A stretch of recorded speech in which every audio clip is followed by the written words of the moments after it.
Hey there, it's Ryan G. Wright with DoHardMoney.com, and today what we're talking about is if modular homes are good investments. Let's talk about what modular homes are. There's a difference between modular and manufactured. Modular or mobile are considered in the same category, and basically what a modular manufactured home means is there's an axle on it.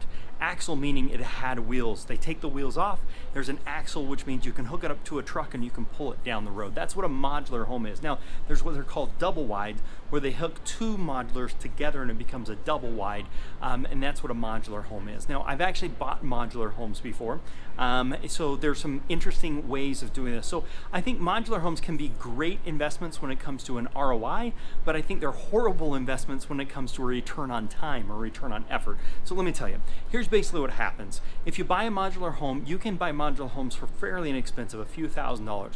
I can't remember the exact numbers. I bought some years ago. I currently don't own any modular homes. So let's say I paid $5,000 for the modular home, and I was able to rent that modular home for $700 or $800. So your return on capital is actually really, really high. The problem is the homes that I bought were actually in communities, and so I had to pay the community fee whether I had a tenant or didn't have a tenant, and the land lease is actually fairly expensive, $400 a month.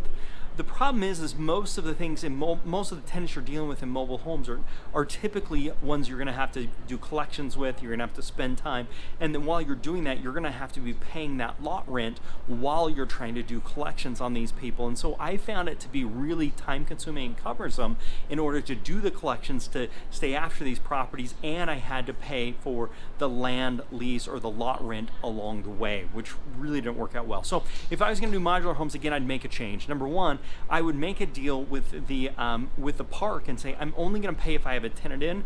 Sometimes they'll be happy to do that because they're trying to keep people in their community rather than having them move away. They'd rather have the unit stay there than having you pick it up and move it.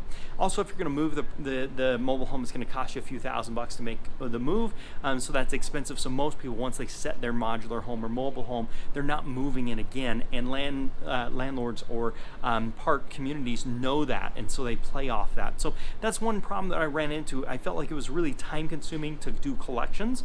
I felt like it was very expensive because I had to make payments even if I wasn't getting paid my rent. So I didn't like that. Now you can get mobile homes that are on their own property, and that I would be more interested in, but you're buying the property at that point and you're buying the mobile home.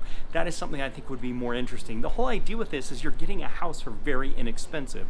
The question is, what are you going to do with it? If you're going to sell it, that could be fantastic as long as you have somebody. So another strategy I did with the modular homes is I put somebody in there and I sold it to them on contract. This made it a little bit different. So instead of me being the owner, I was the lender. So I bought the modular home, I then sold it to somebody, and then they were responsible for paying the park rent. I wasn't. So I only collected payments just like I would be a lender, and if they didn't collect, then I could take the property back from them, or I could take the modular home, basically a car. There's a title, and I wouldn't give the title until they paid. That was an interesting investment to do it that way, but again, it was a lot of effort for not a lot of money is basically what I found. Even if I charged them a high interest rate, it really didn't make a ton of money.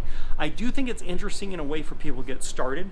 I do think as my boys, I have two young boys, as they get a little bit older, I think I'll probably make them do, or they'll want to, but I'll encourage them to do a mobile home investment because you've got to learn how to manage, and you've got to learn some issues along the way with that. So it's a low risk investment, I would say, but it's not a high return investment, but it is time consuming, so you've got to deal with a lot of people. So if I was making some recommendations on the mobile home, I would be looking at buying them in a park if you have to, and then selling them on contract. So basically buy it for $5,000, sell it to somebody else for $15,000, but you're going to finance it. You're going to be the lender. They give you $1,000 down and then pay you $500 a month, or something like that. And then you could also apply an interest rate, say an 8% interest rate. That way, if they don't pay the park rent, they're not coming after you for the park rent because you're the lender. However, as soon as you take that back, they now are coming after you for the park rent. So you've got to be prepared for those expenses along the way. So I think there's some interesting things depending upon your individual circumstances. If you want more ideas, tips, and tricks on real estate, check us out at DoHardMoney.com. We have all kinds of information there. In addition to that, make sure you subscribe to our YouTube channel. It's Do Hard Money on YouTube. We've got all kinds of information. We do a new video every single day about real estate investing and things you should know about. So please subscribe. We love a thumbs up, and we would love some positive comments as well. Otherwise, make it a very profitable day.